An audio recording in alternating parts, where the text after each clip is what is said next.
দেখুন, জীবন কত গুরুত্বপূর্ণ। জীবিত অবস্থায় নিজের প্রোটেকশন নিজেই নিতে পারে, আর মৃত অবস্থায় একটা উদ্ভিদকে ছত্রাক কিভাবে পচিয়ে ফেলে।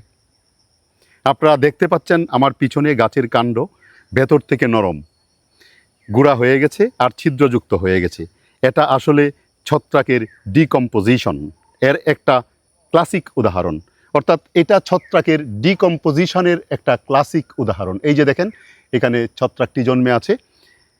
ডিকম্পোজিশন কিভাবে হয়? গাছ মারা গেলে তার প্রতিরক্ষা বন্ধ হয়ে যায়। জীবিত গাছে রাসায়নিক প্রতিরক্ষা অ্যান্টিফাঙ্গাল কম্পাউন্ডস থাকে।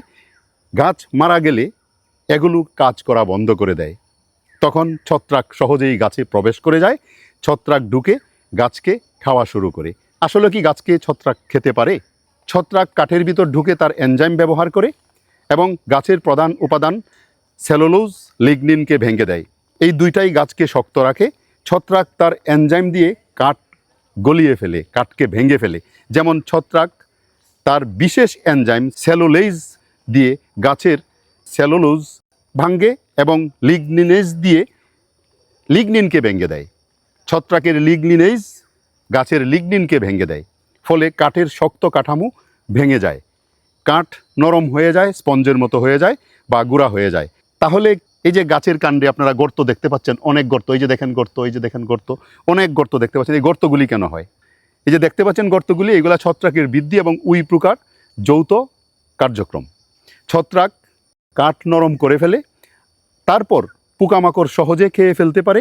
গাছ ভেতর থেকে ফাঁফা হয়ে যায় এবং পচন ধরে যায়। গাছ পচন ধরে যায়। যেমন এই গাছটি দেখেন, আস্তে আস্তে মৃত অবস্থায় এর পচন ধরেছে। পচন সাধারণত দুই রকমের হয়। হোয়াইট রট হলে লিগনিন এবং সেলুলোজ দুটাই ভাঙে। ব্রাউন রট হলে মূলত সেলুলোজটা ভেঙে ফেলে গাছের। তাহলে ছত্রাক কি গাছকে খায়? খেতে পারে? ছত্রাক কিভাবে খাবে? আসলে ছত্রাক গাছকে খায় না। ছত্রাক তার সেলুলোজ এবং লিগনিনেজ এনজাইম দ্বারা গাছকে পচিয়ে দেয়, পচিয়ে দিয়ে পুষ্টি শোষণ করে নেয়। এই ধরনের মৃত উদ্ভিদগুলি রাস্তার পাশে আপনারা প্রচুর দেখতে পাবেন। এবং এই যে দেখেন এখানে ছত্রাকটা কিভাবে হচ্ছে, ছত্রাকটা হয়ে গাছটাকে কিভাবে আক্রমণ করছে, ধীরে ধীরে গাছের কাঠগুলিকে নরম করে দিচ্ছে। যদি রাস্তার পাশে এই ধরনের মৃত উদ্ভিদ থাকে, তাহলে সেই উদ্ভিদগুলিকে দ্রুত অপসারণ করা উচিত। যদি দ্রুত অপসারণ না করেন, তাহলে যে কোনো সময় হালকা বাতাসে রাস্তায় পড়ে পথচারী এবং যানবাহনের ক্ষতি হতে পারে। এছাড়া এই ছত্রাক যদি গহীন অরণ্যে কোনো উদ্ভিদকে এরকম আক্রমণ করে, তাহলে সেটাকে অ্যাজ ইট ইজ সেখানে রেখে দেওয়া উচিত। কারণ ডিকম্পোজিশন করে সেই অরণ্যের পুষ্টি যোগাবে, অন্য উদ্ভিদের পুষ্টির একটা যোগানদাতা হবে এইগুলা।